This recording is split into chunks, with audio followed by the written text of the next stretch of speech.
রাসূল সাল্লাল্লাহু আলাইহি সাল্লাম যখন খায়বারের যুদ্ধ শেষ করে ফিরে আসছেন, তো সারা লাইলান তিনি রাতে হাঁটতে লাগলেন।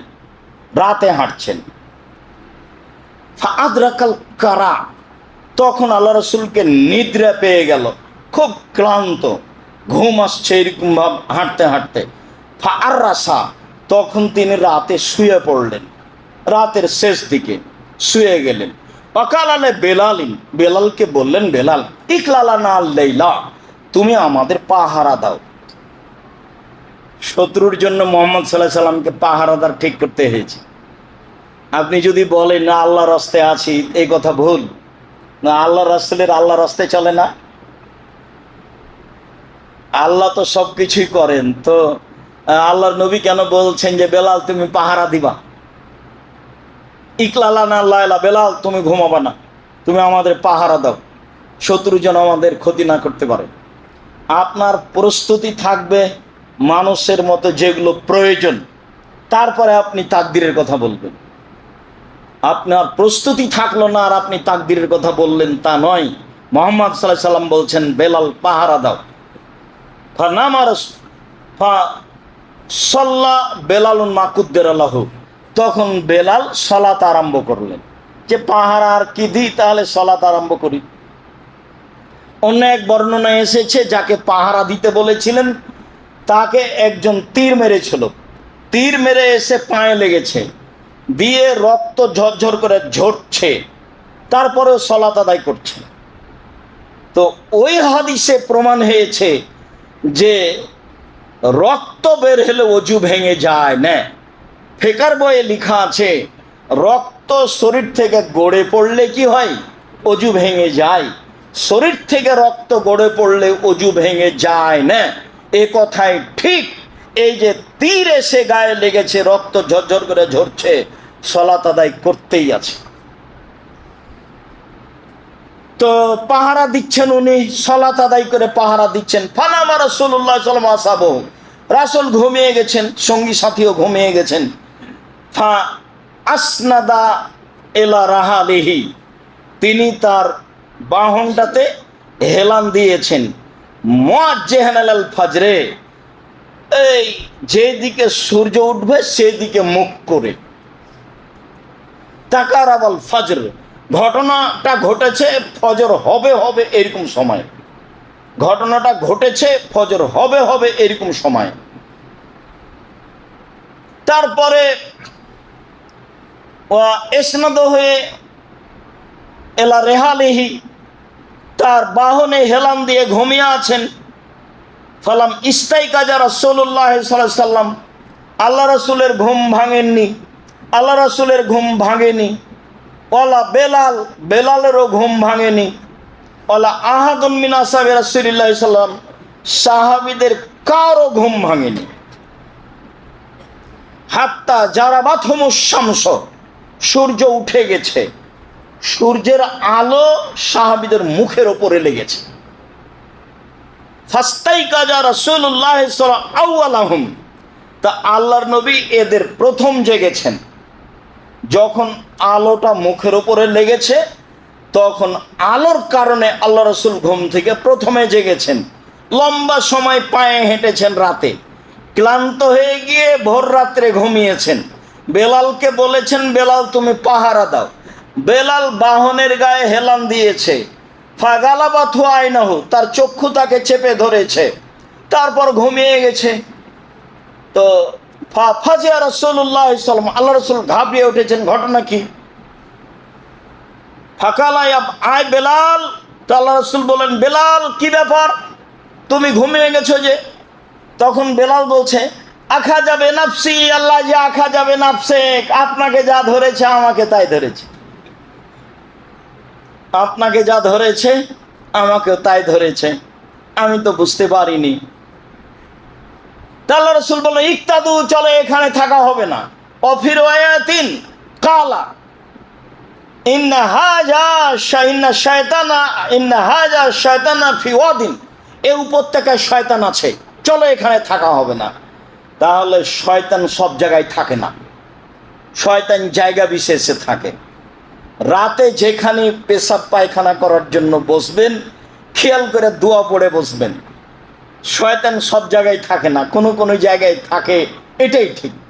আল্লাহ রাসূল বলেন, এখানে শয়তান আছে, এখানে সালাত আদায় করবো না, চলো ফাত্তাদু রাওয়াহিলাহুম। তারপর বাহন সব চলে গেল এক জায়গায়, চলে গিয়ে বলল, এখানে নামো, বেলাল আজান দাও। আজান দেওয়া হলো, বেলাল ইকামত দিল। রাসূলুল্লাহ সাল্লাল্লাহু আলাইহি সাল্লাম সালাত আল ফজরে, আল্লাহ রাসূল ফজরের সালাত আদায় করলেন। তারপরে তিনি বললেন, শোনো, মান নাসিয়া আহাদুকুম সালাতাল ফালিসাল্লি ইযা যাকারাহা, কেউ যদি সালাত থেকে ভুলে যায় তাহলে যখনই তার স্মরণ হবে তখনই সে যেন সালাত আদায় করে।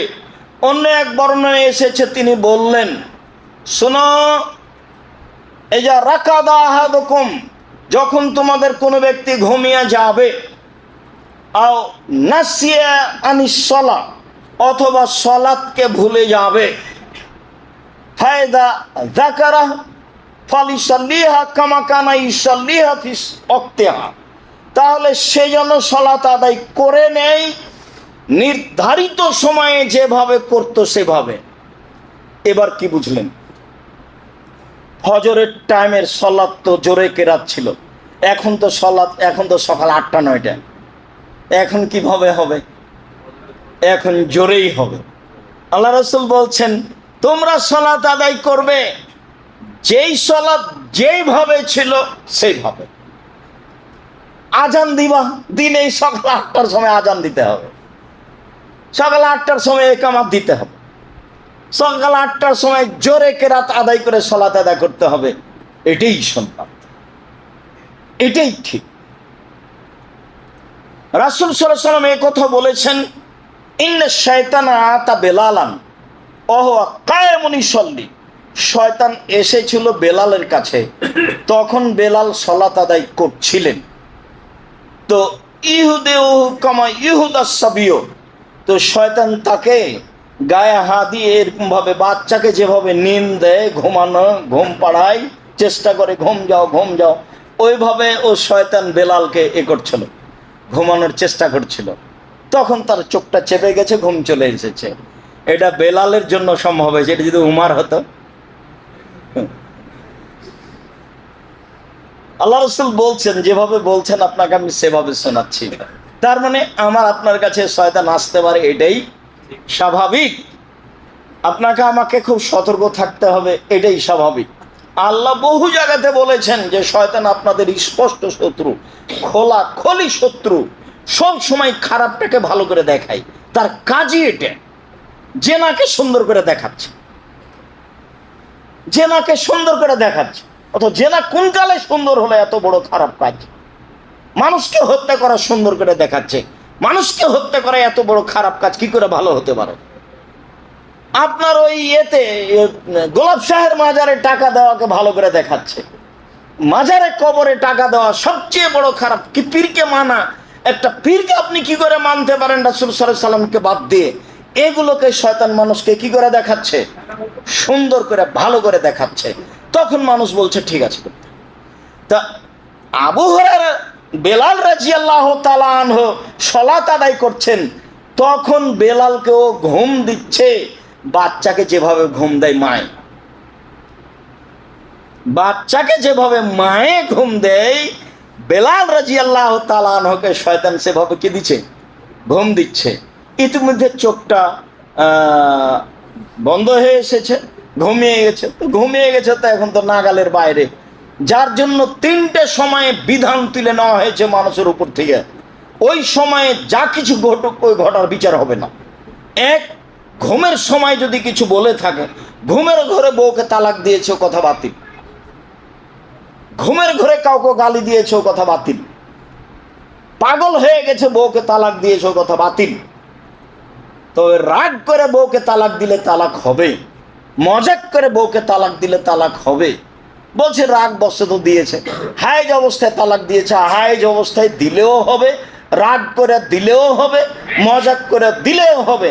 আল্লাহ রাসূল বলছেন 3টা কাজ চূড়ান্ত ও চূড়ান্ত, মজাক ও চূড়ান্ত। হাজলুহুন্না জিদ্দুন, জিদ্দুহুন্না জিদ্দুন, মজাক ও চূড়ান্ত আর চূড়ান্ত চূড়ান্ত তার একটা হচ্ছে বিবাহ, তার একটা হচ্ছে তালাক, তার একটা হচ্ছে আযাব। মজাক করে তালাক দিল তালাক হবে, তৎ করে রাগ করে তালাক দিল তালাক হবে। যখন তাকে তালাক দিতে বাধ্য করা হয়েছে মোকরা, মানে ওর ভাই বা ওই গ্রামের লোকেরা বলছে যে তুই তালাক দিয়ে দে, না তোকে পিটাবো, তো এরকম যদি পরিস্থিতিতেও তালাক দিয়ে দেয় তাহলে এই তালাক বাতিল হবে। পাগল অবস্থায় যদি তালাক দেয় তাহলে এই তালাক বাতিল হবে। ঘুমন্ত অবস্থায় যদি তালাক দেয় তাহলে তালাক বাতিল হবে। যেই ছেলে এখনো বুদ্ধি হয়নি, বিবেকহীন, তার ওপরে কোনো শরীয়ত প্রযোজ্য হবে না বুদ্ধি না হওয়া পর্যন্ত। তিনটে বিষয় আল্লাহ তাআলা তার উপর থেকে বিধান উঠিয়ে নেওয়া হয়েছে। তো যেহেতু এখন তিনি ঘুমিয়ে গেছেন, কাজেই তারা সালাত কাজা করলেন, এই অপরাধে তারা অপরাধী হবেন না। আর সেদিন রাসূল সাল্লাল্লাহু আলাইহি ওয়াসাল্লাম নিজেও ছিলেন, তাহলে রাসূল সাল্লাল্লাহু আলাইহি ওয়াসাল্লাম মানুষ, বোঝা যাচ্ছে যে রাসূল সাল্লাল্লাহু আলাইহি ওয়াসাল্লাম কি মানুষ, যার এরকম ঘটনা ঘটতেই পারে। ফেরেশতা হলে, নূরের হলে এগুলো ঘটনা ঘটতো না। জিবরাইলের তো ঘটবে না কোনোদিনই। তো জিবরাইলের নূরের, মুহাম্মদ সাল্লাল্লাহু আলাইহি ওয়াসাল্লামের নূরের তো এই ঘটনা ঘটলো যে, হাদিস তো বুখারী মুসলিম, আপনি বিবেচনা করবেন কি? মানে মুহাম্মদ সাল্লাল্লাহু আলাইহি ওয়াসাল্লাম মানুষ, এরকম ঘটনা ঘটতেই পারে। তিনি খেতেন, তিনি চলতেন, তার স্ত্রী ছিল, তার পরিবার ছিল, পরিবারের সাথে অনেক সময় সন্তুষ্ট হতেন, অসন্তুষ্ট হতেন, অনেক সময় বউকে কিছু বলতেন, সেটাও স্পষ্ট কোরআন হাদিসে সব উল্লেখ হয়ে গেছে।